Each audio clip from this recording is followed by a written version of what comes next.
Jaume Sastre, 8 de juny de 2014, 32è dia de vaga de fam. Molt bon vespre a tothom. Com ahir i com sempre, avui és un altre dia per demostrar que defensar la llengua, la cultura i el territori no té data de caducitat.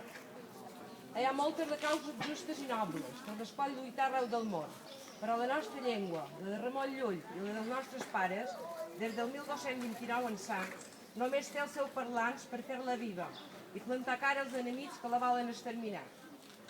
L'educació és la garantia que fa possible la supervivència del nostre poble. Ningú no té dret a alterar el model de convivència amb imposicions polítiques allunyades de la realitat social sense el consens imprescindible amb els professionals i els experts. Avui, per brindar suport a la vaga de fam indefinida en curs, s'ha fet una convocatòria que ha superat els 40 municipis de les Balears. Jo no hi podré ser per raons òbvies, però vull fer arribar el meu suport a la convocatòria i transmetre la convicció que defensar la llengua és defensar el nostre poble d'ahir, el dels nostres padrins, i encara més el de demà, el dels nostres fills i els nostres nets.